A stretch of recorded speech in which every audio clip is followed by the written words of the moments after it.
Welcome to Positive Talk with Kevin McDonald. Hey, that's me. Hi, and welcome to Positive Talk. Our show features the best positive stories and people from around the globe as we endeavor to answer the universal question of why am I here and what is my purpose? Understanding that can change everything, and knowing your greatness is fundamental to living your best life. So join us right now as together we work to create the adventure of our lifetime. And welcome to the show, everybody. My name is Kevin McDonald, and you're listening to the Brushwood Media Network, as well as you might be listening to this on YouTube, or you might catch us later on positivetalkradio.net or any of the other 80 or 90 some platforms that we're on. And I want to thank you for being here. I got a great show for you today. We're going to feature a young man who has kind of, in his life, has kind of gone a whole bunch of different places, and that of course is the adventure of a lifetime. And Brandon has certainly had that, and he's continuing to have that today. But I wanted to mention, first of all, I know this is Positive Talk Radio and I'm not supposed to talk about negative stuff. I keep getting told that, but I love my dogs. I really loved my dogs, and I am really upset that they don't live longer. And Brandon had the same experience, but I worked with a gal at KKNW on Sunday mornings, and she had a show called Animal World. Her name is Martha Norwalk, and she's been in media for forever. And she's an animal behavioralist, and she will tell you without a doubt, without a shadow of a doubt, that a lot of times the soul of the dog that you love that's passed will come back and will come in another body because their work with you, for whatever reason, wasn't done, or they just love you to death and they want to hang out with you. Well, Brandon Wainwright is our guest. He's an author. He wrote the book Tyson's Gift. And Tyson's Gift is about an 8-pound canine chihuahua thingamajiggy that was his favorite dog. And unfortunately, as what happens, that he got cancer, and the end of his life came. It's a sad thing, but it was a great thing because Tyson came back to the next dog, and Brandon has written a book, and it's called Tyson's Gifts and Tyson's Gift. And it's great to have him here. He's been on the show many, many, many years before. It was like 2 years or something. But Brandon, welcome back to the show. How you doing, man? Hey, thanks, Kevin. Thanks for having me back. It's good to see you. Always a pleasure. Indeed. And so, tell us about, first of all, let's talk a bit about the book. It's been out a couple of years now. Is it doing okay now? Yeah, I mean, it's kind of, at this point, it's I sell copies here and there. It's not like busting at the seams, but it's how I've upwards of over 1,000 copies, I would say, at this point. And every now and then I get an email from somebody telling me how it's made a big difference and to them, and so it's out there doing its work, and that's all I can ask of it. I didn't write it to make money, although don't get me wrong, I'd love it if it did. That wasn't the purpose behind it. If it touches and changes one person's life, it was worth writing, and it's done that manyfold. So it's a success as far as I'm concerned. Well, if it makes you feel any better, I was interviewing a gal who's an author. She's got 5 books out, and I was telling her that she's done well, and because I thought the average author with a book that was out they sold about 200 copies. She said, no, since COVID, it's like 100 copies. So if you sold 1,000 copies, you're 10 times the average. So congratulations. Yeah. It's been, it's been a pretty good success. I felt guided to do it. I believe that it's out there doing its work for a reason. And Tyson and I together are changing things, at least for some. Exactly. Well, I got it. So Tyson's Gift, and this is a book that's out now, so you can go and get it. It's about how his dog Tyson came in his world. Tell us about what led you to believe that Tyson came back. Well, in full disclosure, that part of the book is only in the afterword. That the main part of that is going to be in my next book, which I'm in the process of just starting to write it. You So shame on you. You said you were going to write that 2 years ago, and I've been I waiting. did. I know. I know. But It's I know life gets in the way, and well, all life that, gets in the way, and then there's also it'll have a lot more material in it. It's than it would have, which is a good thing, I think. But um, so when I wrote the first book, I believed that he would come back to me and my family as I before I finished the book. But I actually finished the main body of the book before he came back, and he came back. I was what I was told. I was given some guidance by an intuitive about writing the book, and I mean, she was adamant that I had everything I needed to write this first book, and I was looking for some kind of an angle with it. Like I'd never written a book before, and it's like, what? Who cares about yet another person that had this amazing relationship with the dog? I mean, not that there's anything unremarkable about that, but so many people have had those experiences, and there's so many books out there like that. I just didn't think that I had anything really. It was hard for me to get to feel like my story was important enough to put it down in a book. And and but and so I was looking for a hook, and I like I said I believed that he would come back to me, and so I was going to wait till he came back to write this book. And what Mara Bonet, a good friend of mine, who actually I met her by having a session with her, but we've since become good friends. And she told me was that, oh no, you have everything you need to write this first book, and that him coming back will be in the second book. That's what the second book will be about. And I mean, she was so adamant about it and so just steadfast. I was okay, all right, I'll just do it and see what happens.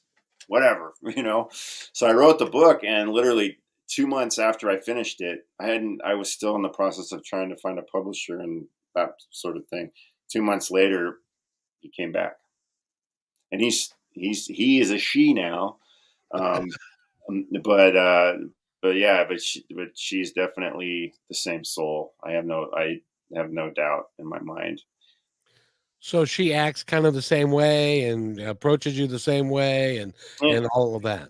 and so on some, she's not an exact duplicate, but there's enough similarities that and not if most important. Well, there's a number of things, but one of the things is when I look into her eyes, I can see it. The way the way she reacts to me in certain situations. I mean, it's unique, but it's all Tyson. And there's other reasons too. I gotta save some of it for the book. Uh, yes, sir. There's some really. I'll give you one little one tidbit that I found to be kind of blew my mind a little bit was 2 months after her name is Pepper, by the way, and she's lovely. She's a beautiful soul, and I cherish her. Um, of course I do. 2 months after we got her, I I can't believe I didn't notice this before, but we had a copy of her vaccination paperwork because we got her from a rescue, and um, I was standing in the kitchen drinking a cup of coffee, and this vaccination paperwork was on our refrigerator with a magnet. And I don't know how I didn't notice this before, but guess the name of the veterinarian that did her vaccination. Tyson. Good guess. Yeah. Yeah. Yeah, dog. I mean, I already believed it. I already knew that Pepper was Tyson at this point. I was 100% sure.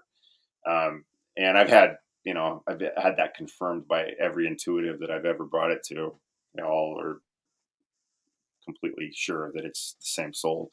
Um, but yeah, I'm standing there, Doctor Cat. I'm sitting there with the coffee cup. Doctor Catherine, what? Are you kidding me right now? How did I not notice this? But yeah, I mean, that's one example of how, how I knew. But there's others. I just have to.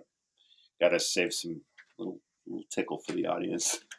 Well, and there is a lot more to you as a human being and as somebody progressing through life than meets the eye. And there have been lots of things that have changed for you over the past 5 or 6 years. And that's one of the things that we talk about at the beginning of the show is why are we here and what is our purpose and what are we here to do? And so I'd like to go back to where you kind of started this journey, which you were a police officer in California someplace. Yep, I was a police officer in the Bay Area, San Francisco Bay Area, and yeah, I was married, had a beautiful daughter, and two dogs, and I did my job. My wife did her job, and my daughter was a competitive swimmer. We were super busy, and I had a very good life, full of love, and couldn't have asked for a better life, to be honest with you.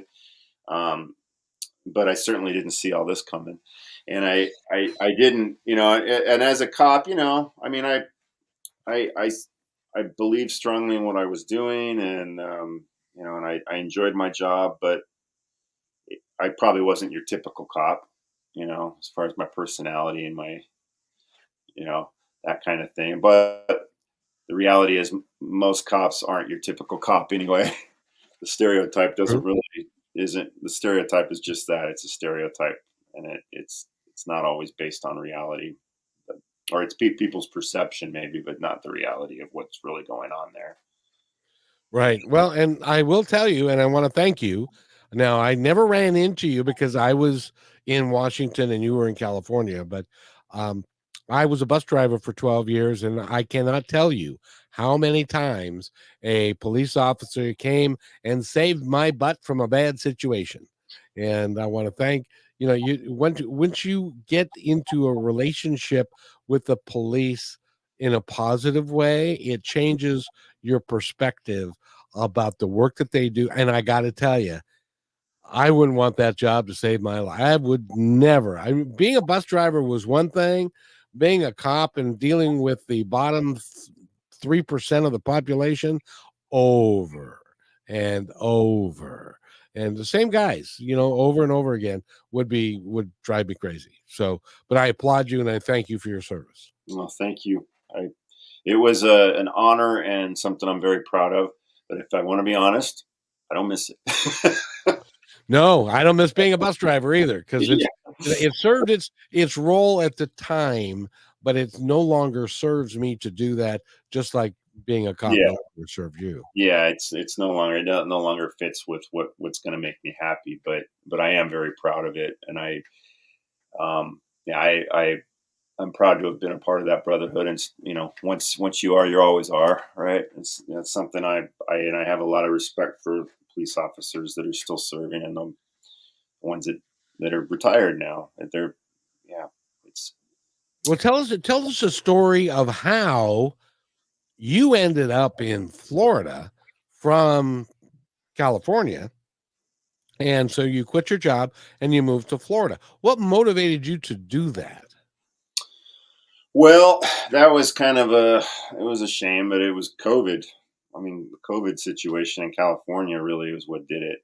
Um, my I had gotten the vaccination. I mean, there's a number of reasons, and it was kind of I wasn't pleased with the way things were going in California, the crime, and it was just seemed like everything was by design. If you really want to know the truth, I mean, if you wanted to destroy a state, you couldn't make better decisions to do it than they've done in California. And so, but I was born and raised there in the Bay Area. I lived there most of my life. I mean, with the exception of just a couple of years, and so I had no intention of leaving. I loved it there.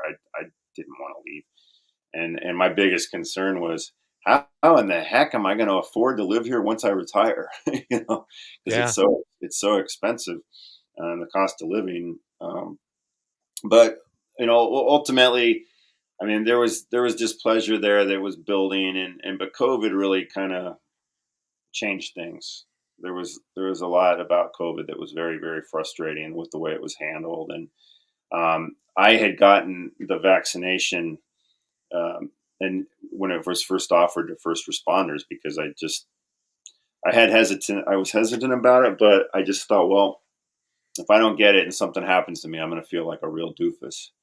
And so I decided to do it, and my wife did the same thing. And but then watching how everything unfolded afterward, as far as its efficacy, and it just seemed so political. It just didn't think that's nothing was making sense to us. And so we just decided, you know what, I'm not getting any more. I'm not going to get a booster. I'm done. And we both decided, and we also decided we didn't want our daughter to get it. At the time, she was, I think, 11, and they were, going to make kids get it to go to school in California, Right. I remember that. kindergarten up and everything. And there's just no way. I'm not okay with her getting that. And no sooner did we decide to do it, or not to do any more vaccinations, did both of our jobs made it required for employment, and with no testing options. It's either you get it or you're fired. And so, the department I worked for was one of the few that was that ridiculous about it. Most departments were actually allowing you to test, once or twice a week or whatever, but not this department. And her job was the same way. Her job was actually requiring the vaccination plus testing. And so we knew it because it just didn't make any sense to us that they were doing it because of the efficacy. It just like this is political, and there's this is, of course, this is all my opinion, but it's only a matter of time before they make the booster required. And so we weren't going to get it. So it was like, if they do that, we're going to lose our house if we stand our ground here. Yeah. And a lot of people, felt the way I did, and there was like 4 or 5 other officers in my department that left the department because of it, and moved. And some of them went to other departments. Some of them left the state because of it. But sure enough, right before we left, my wife's company made the booster required, and while we were en route to Florida, my job made the booster required. So And I'm just curious. Do you think that, knowing what you know now, do you think that when you were required to do that, that was part of a master plan, that was part of a bigger thing that was going to affect your life? yeah, I did. Yeah, And because of things tend and COVID was a big deal for a lot of people. yeah, Whether you wanted to take the thing or the not take the thing, or you got sick or whatever. I've never had it because I chose to not go anywhere. So, and I'm a little older than you, yeah. but it's important that to recognize that things happen in our life for a reason. And Hmm. there's a reason why you left California and you went to Florida. And it was during this time that you kind of had an awakening of sorts, didn't you? Well, it gave me an opportunity. I my plan up until then. So I was 48 at the time. My plan up until then was to work till I was 55 as a police officer. The thing about being a cop is you kind of always have to have your guard up. It's very difficult to do that. Well, you can't do that job and not have your guard up. It's part of the job. And the work I was doing, the healing work I was doing, and trying to open up spiritually, metaphysically, it kind of made that a little more difficult for me to because I wanted to be able to open up and just be in a loving space, which I was most of the time, but still at work, you put that uniform on, and you have to have your guard up. And then, not that I was hard with people or anything, but just emotionally, spiritually, you're in a little bit of a different space. You're not quite as open, right? Well, Um, pardon me for interrupting you, but I don't see how you can be, because every time you get a call to go, as an example, to a um, domestic dispute, you have to have your guard up because you don't know what's going to happen when you get there. And if somebody's got a gun, if somebody's lost their mind, whatever it is, so you have to keep your guard up just for self-preservation. Yeah. I mean, and that's for just, practical safety, but it's also emotional. You know, I mean, you're people aren't generally, well, I mean, some people are happy to see you, but a lot of times people aren't happy to see you, and that does take a toll on a person. When people are reacting to you all the time that way, and it's not necessarily the energy you're bringing. It's the fact that they're doing something not supposed to do, and you're there to stop them, or whatever, right? I mean, and so yeah, so it is kind of a it's necessary to have that thicker skin that you put on.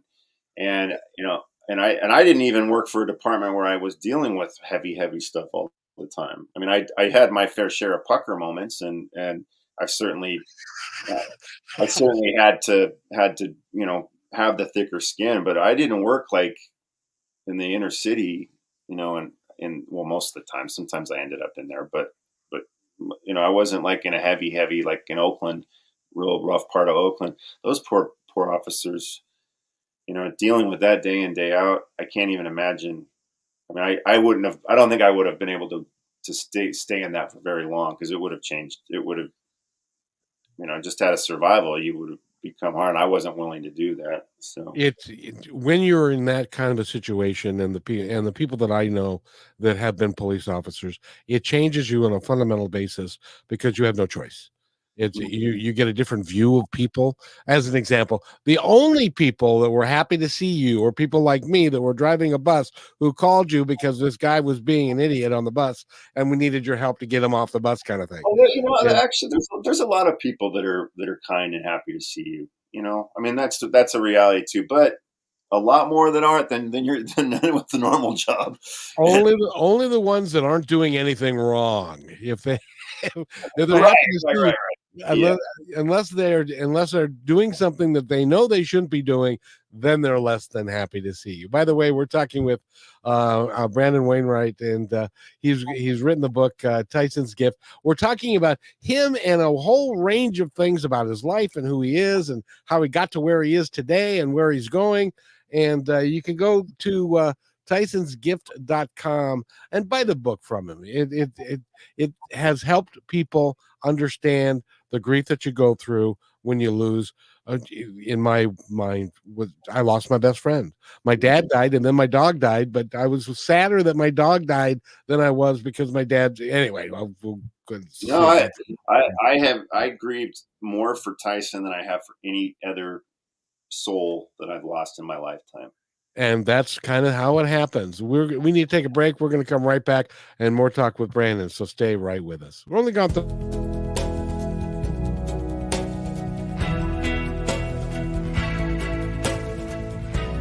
They have your eyes. They have your ears.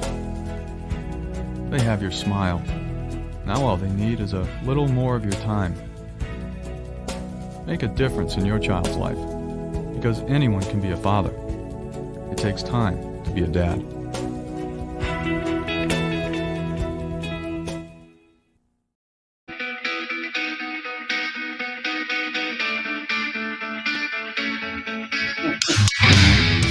And welcome back, everybody, to Positive Talk with Kevin McDonald. I hope that woke you up. If there's something else, then that will.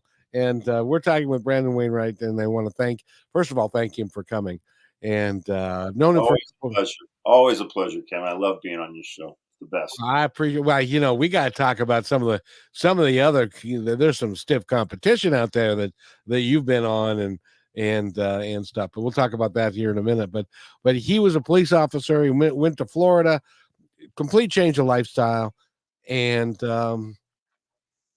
he began to uncover the real reason why he's here. And I'd like to talk about that for just a moment, because changing, it would have been very easy for you to just go get a job in another agency in Florida and become a police officer there. But that really wasn't what you wanted to do with your life. Tell us about how it kind of, after Tyson's Gift, after the new dog came and you became, well, I take that back. You had done some energy work while you were in California, and you wanted to continue doing that and continue your education in Florida and on the East Coast. Is that right? Yeah, I mean, I was doing primarily, well, yeah, at that point I was a Reiki master while I was out in California. I was doing a lot of energy work, but I didn't have like a practice yet. I was doing it more for friends and just, working on people and that sort of thing. So I discovered it, and I was moving into that purpose, but I was more focused on, I had a job. This was more of a sideline thing. And so when I got to Florida, it was like, okay, you're right. I mean, initially seriously considered working for the department where I lived. And I even talked to a recruiter. Yeah, I was, because it just made sense. I don't know, just in terms of money and that sort of thing. It's like, well, what am I going to do now? I was drawn to the more conventional, practical um, course of action, but that's not what my heart was pulling. Where my heart was pulling me, and it wasn't what I really wanted either.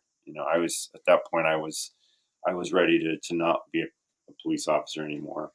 And so when I got here, we the market out here versus out there, we were able to make a pretty handsome profit on our home equity, and we were able to pay cash for our house when we got out here. And my pension from the job out in California hadn't started yet, but it was forthcoming.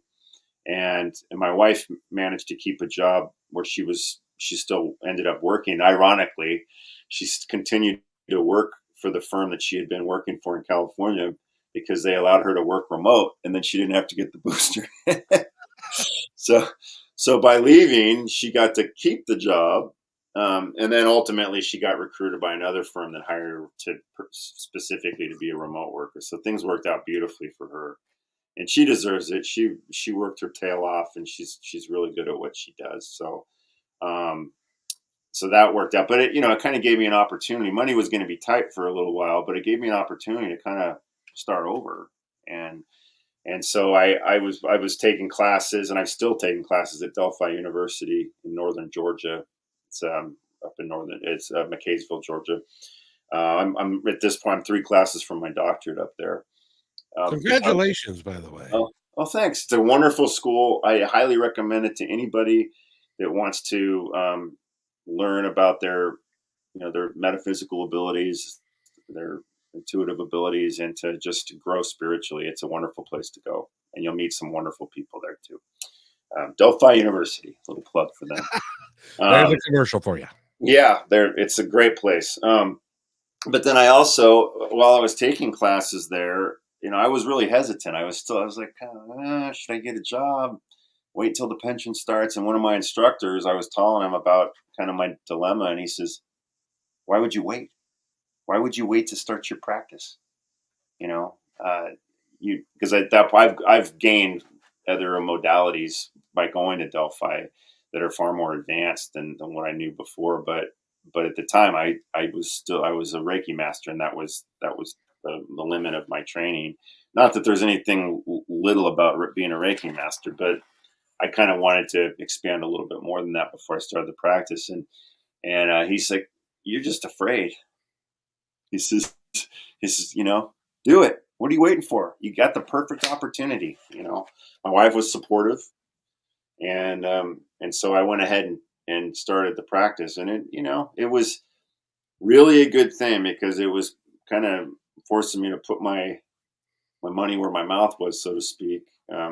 Not that I needed to make a certain amount of money, because honestly, my wife we were doing okay just on her income, and even though things were tight, but it was forcing me to say, "Hey, I'm a healer."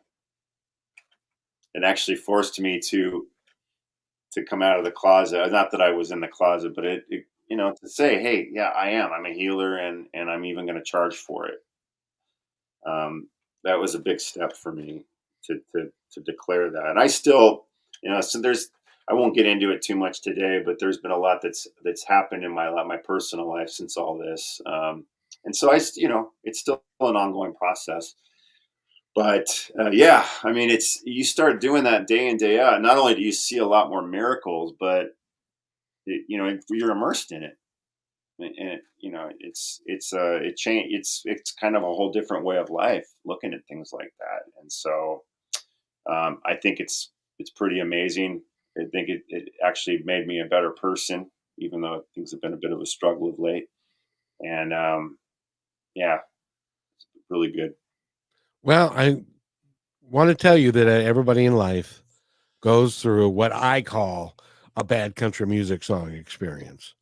Where, where Pickups, trucks, chicks, and bars. yeah, well, and I had one of those myself, which was Yeah. I did the show 2 hours a day, 5 days a week, on the air in Seattle, and I ended up having to quit that. And then I went through. My dad died, my dog died, my wife left. I lost my house. I had to declare bankruptcy. I hit a bridge with a truck. I got sued for $50,000, all in the space of about 3.5 years. And so that happens to all of us, and it depends upon the reasons why it's happening. In your case, the reasons why you are changing, you are physically changing, and your vibration is changing, your energy level is changing, and all of that affects everything within your life. And I dare say that, and we need to take a real quick station break, but Brandon, I dare say that leaving California was predestined. And COVID was the mechanism by which that was allowed to happen. And getting to Florida, which by the way is close to Georgia, which is close to where the school is, to where you could start learning more and become more in depth with it. And that changed your energy more and more. And so that you could become what your life work is, which is different than being a cop. Yeah.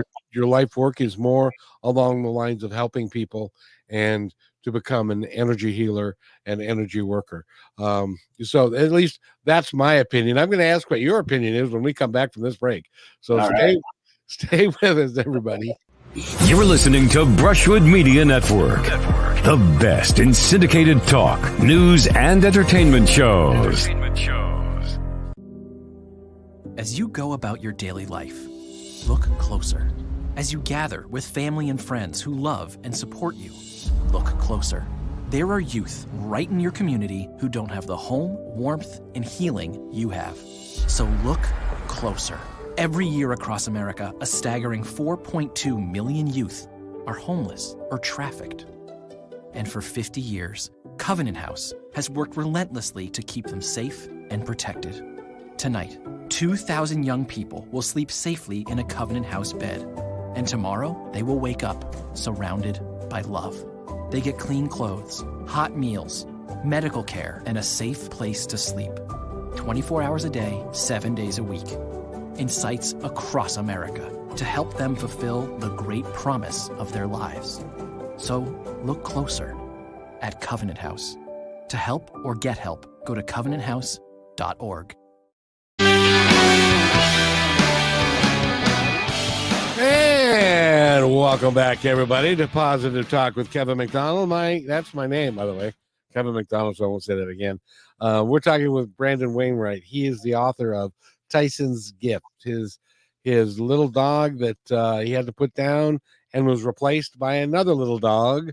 And I agree with him wholeheartedly. Haven't met the new one, haven't met Pepper, but I believe that it's highly possible and likely that the soul of Tyson came back because she or he or they were not done with him and they wanted to have more time with him. And so that's what Tyson's Gift is about. But his story is so much more than being an author and writing the book. And he's got another second book that he keeps promising me that he's going to write. And so we're going to hold him to that because I think it's going to be an important work. But do you think that all of this stuff was happenstance, or do you think that it all kind of came about? And I know that you've talked to psychics and mediums and people that are energy workers and stuff, and they'll tell you the same thing that I'm telling you, which is this was your predestined plan. Aren't they saying that? Well, I don't know about predestined, but I think it certainly works. You've got a certain mission that you're working towards, and you've got a certain vibration, and you're being drawn towards things that are in line with that vibration. And I think that because there's free will, right? I mean, there's free will. A lot of different things had to click into place for that specific thing to happen, but certainly everything that I was afforded in that process, yeah, I would say everything was clicking together in a certain way to provide for that, for the vibration, the way things were meshing together, and also, unfortunately, to break down a lot of stuff too. And in the long run, I think will be for the highest good. But yeah, I mean, I think it's all. I think that's why it's so important that you when you pray and you meditate and you ask for guidance from from God, from your guides, from the angels, that you're trying to deliberately work towards what your life mission is and what's going to bring you to the highest good, and how you're going to be able to be of best service to the earth, to the universe, and work within that, so that you have free will, and so do others around you. But with the help of your guides, teachers, angels, you can move towards your best and highest good, and manifest what you're trying to accomplish in life. Do you remember the first time that you prayed such a prayer?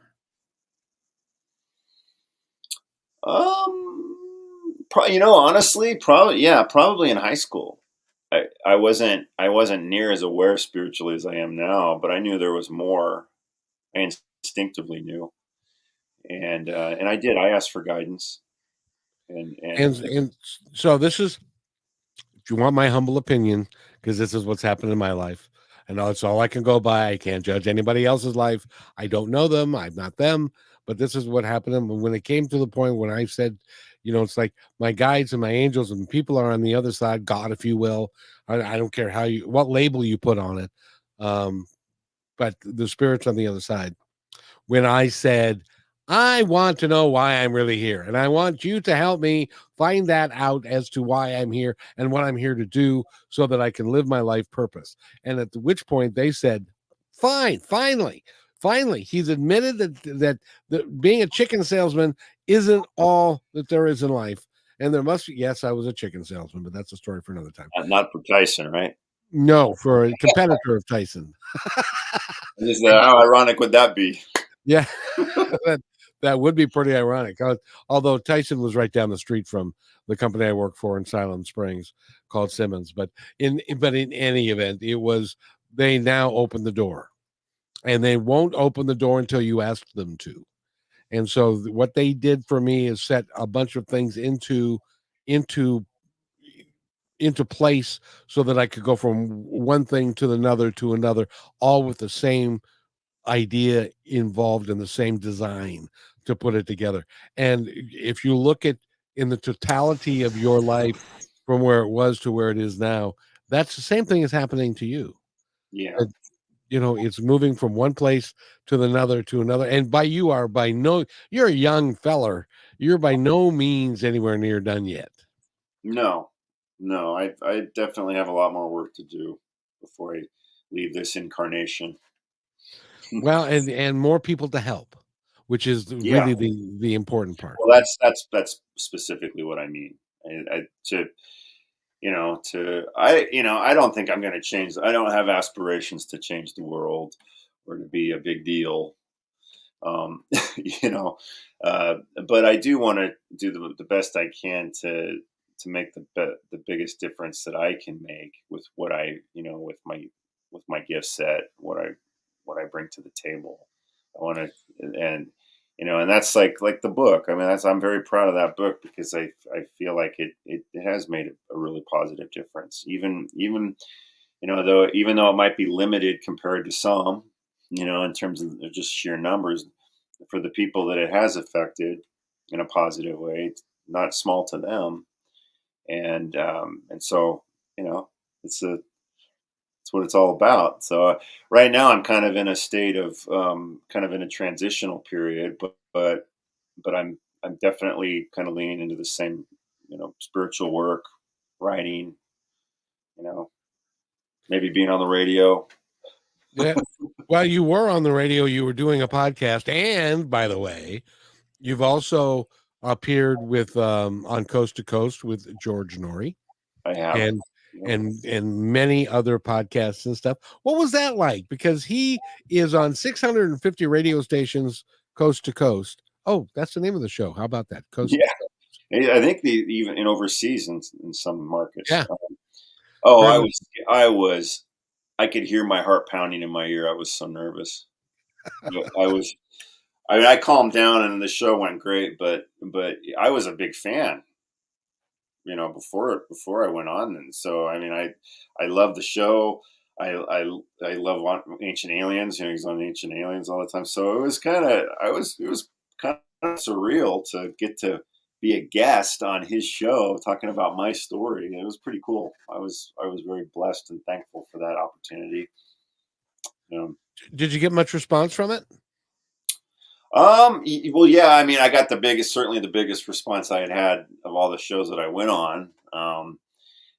But I think I sold like, it was like a couple hundred copies, which that's a lot.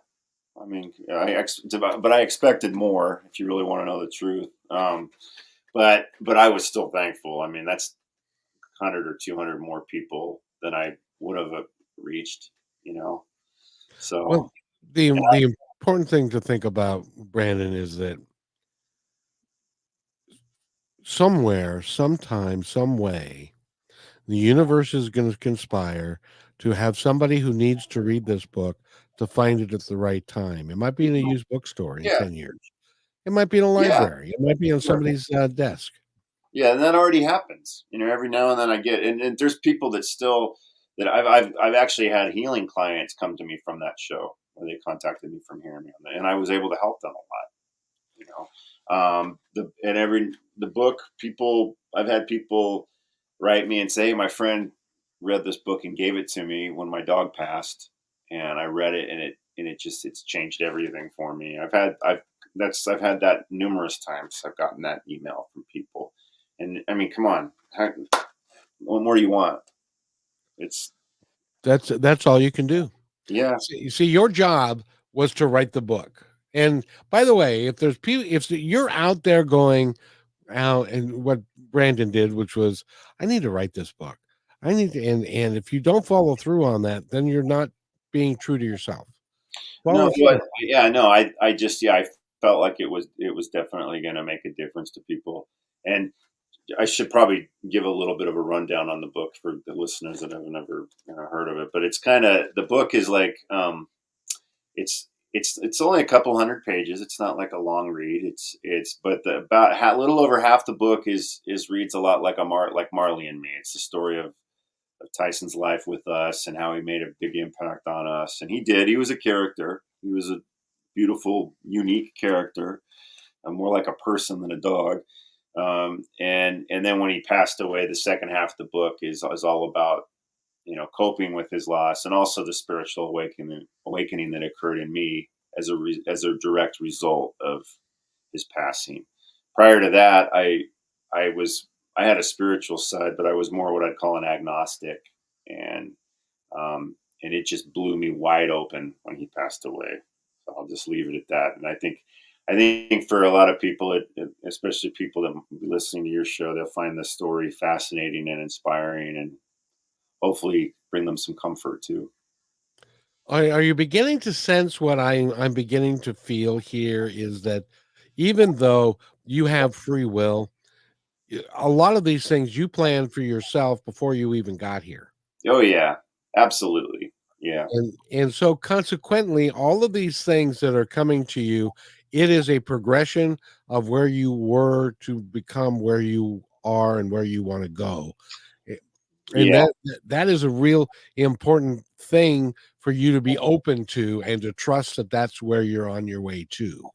Yeah. I mean, I do believe that this was these were things that we set in place before I came into this world. Yeah.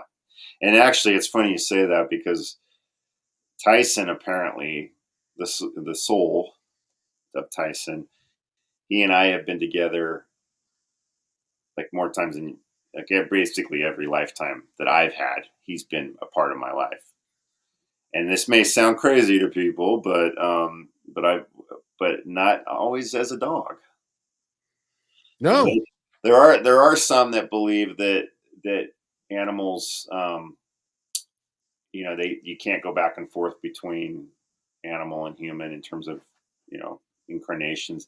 And I think as a general rule, that's probably the way it works, but I don't think that's exclusively the way it works. And I've gotten some pretty interesting feedback on that as far as Tyson and his role in my life now. I mean, we're doing work together. I mean, that's the purpose behind this. And there's a purpose behind Pepper, coming back as Pepper through all this. So, but yeah, I mean, it is. There's a big picture here, and hasn't always been like a smooth sail. It's certainly a learning process, and it's hasn't been without its stumbles and falls, and but overall, beautiful story. It's the adventure of your lifetime. Yeah, it is. Because that's the way it goes. That's the way it works. And you get to experience all of it, the good of it, the bad of it, but you grow from each of it. And it's really important to continue your growth through it, and to recognize that, hey, this is why this happened. And looking back on my life, there are things that I can remember, people that I've met that had an impact in my life, and I have no idea where they are today. One of them was 40 years ago, and haven't talked to them in 40 years. One in 20 years, haven't talked, but they had a significant positive impact in what I was doing, up to and including story that I'm going to tell. I've told it before, but I'm going to mention it when we come right back from this break. We're talking with Brandon Wainwright. Go to his website, which is tysonsgift.com. The name of the book is Tyson's Gift, and it is a really cool book, and I implore you to go there. And if I don't know anybody who hasn't lost an animal that, and you hate to even call them animals, because they're lost a soul that was very close to you. And it's important that this book can help you. And just so you know, it just for people that maybe don't like to read, it's on audiobook as well as paperback and ebook. So very cool. They can go to Amazon to pick up any of those, correct? The link, tysonsgift.com, there's a link that goes directly to the Amazon page. So yeah. Perfect. We need to take a break. We'll be right back right after this message. A lifetime of savings can disappear overnight. Millions of dollars are stolen every day from unsuspecting older adults by family members, caregivers, and trusted professionals.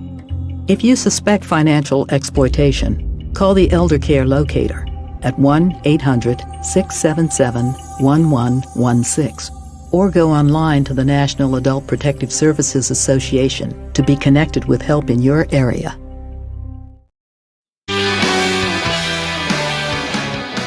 And again, welcome back. That was only 30 seconds, so it was not a big deal. And I want to thank you very much for being here. My name is Kevin McDonald. You're listening to Positive Talk on the Brushwood Media Network. And Tyson's Gift is the name of the book.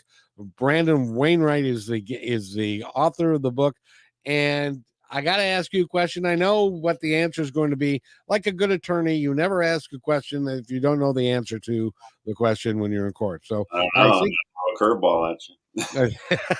No, there are people. I know it's hard to believe, but there are people wandering around our planet today who do not believe that a dog or a cat or a cow or a chicken has a soul. Mm-hmm. What do you think? Oh, come on. Of course they have a soul. Yeah, no, everything has a soul. But I mean, certainly dogs, cats and these animals that we have as pets that interact with us. And anybody that's ever had a relationship with a pet, they have a soul, they have a personality.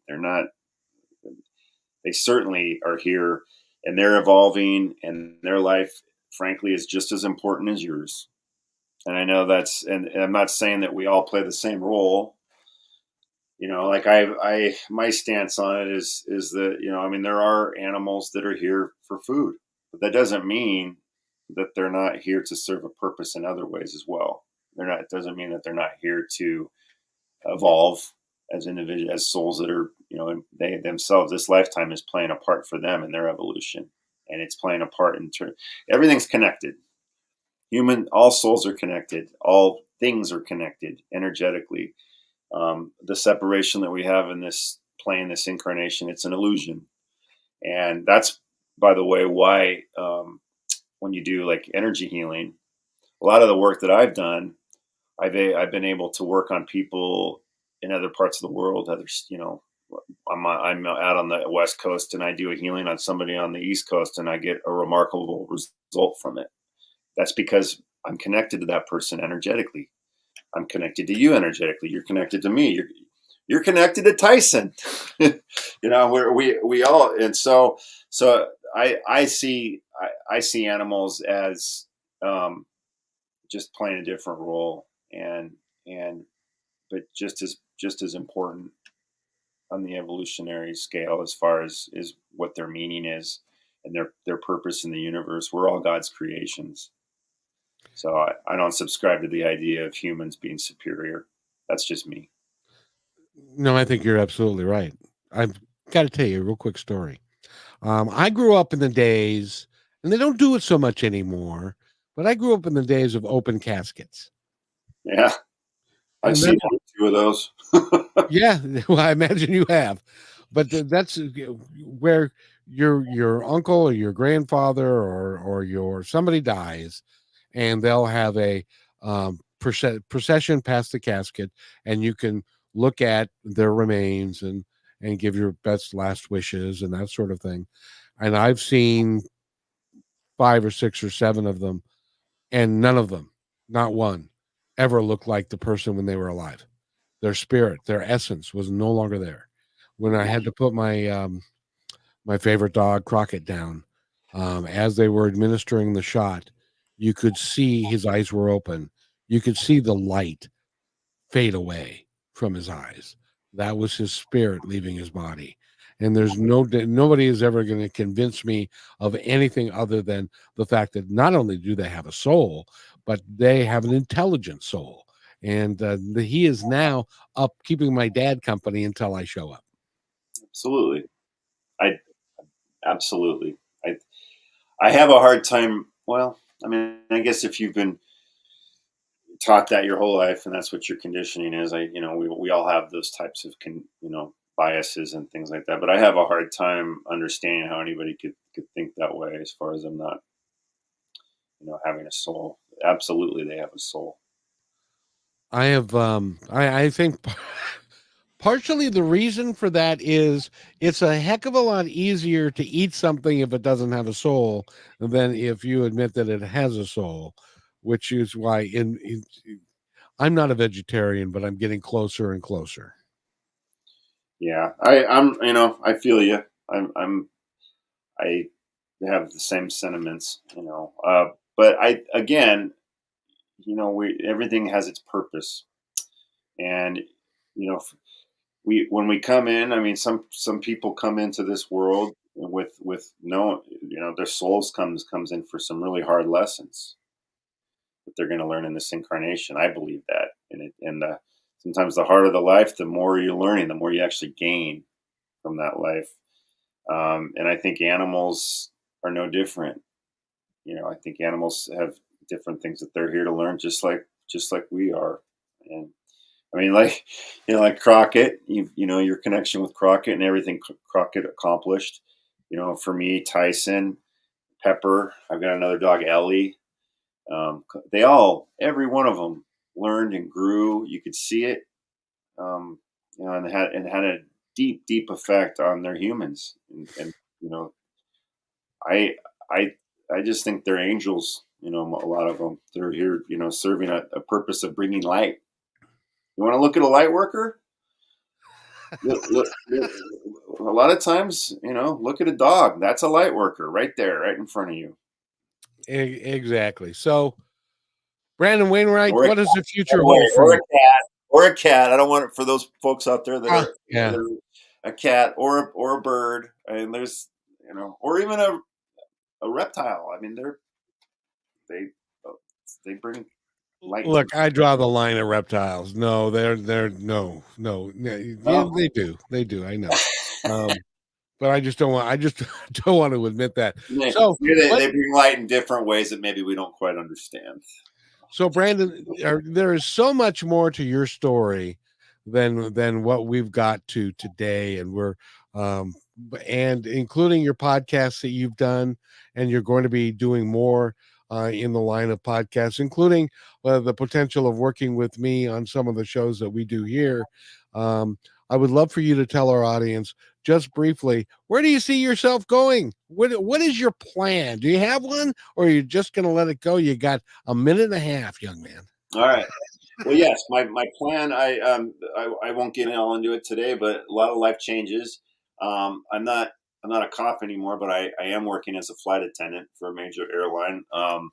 But in addition to that, yes, I'm going to continue to do my healing work. I'm going to write my second book. I'm going to keep trying to make a difference in bringing that light and showing people that there is more, and that we all have within us God's light. We all have within us the ability to help and heal other people. We all have gifts in that area. And I think my part of my mission is to bring awareness to that fact, and by example and by telling my story, you know. So however that plays out, I plan on still practicing the energy work and just influencing one person at a time, and hopefully working with you on the radio, because I love it. It's fun, and I just would like to continue doing that. Yeah. It is something that I cannot. This is like a bag of potato chips for me. I can't stop. I just can't. So it's barbecue. And you pick a flavor, I'll eat it. Doggone it. So, but this is what I do, and I want to thank Brandon for being here. Again, go to his website, tysonsgifts.com, and he's going to be on the show again because we've got a lot more to discuss as far as where he's going, what his life is, and we might even work out a deal for him to. He has, like, you know, like, I don't know what some of you would call, like, you know, like a job, and he has to go to work every day. So not every day, but a lot of days. So he can't do what I do, which is ridiculous because I do this every day, sometimes 2 or 3 times. And but he's going to be around. We're gonna do it though. I have enough flexibility. I can do it. Wow, we shall see. You have to save time for writing your book. That's a big deal. I can do both. All righty then. So Brandon Wainwright has been our guest. tysonsgift.com is where you go. And Brandon, thank you so much for being here. Thank you, Kevin. It's always a pleasure. Thanks for listening to this episode of Positive Talk with Kevin McDonald. Our purpose is to provide everyone with a positive, entertaining, and educational experience. I would love your feedback and comments about the show, including possible topics and great guest suggestions. Please email me at kevin@kmmedia.pro. And remember, be kind to one another because each other's all we've got. That's Kevin@kmmedia.pro.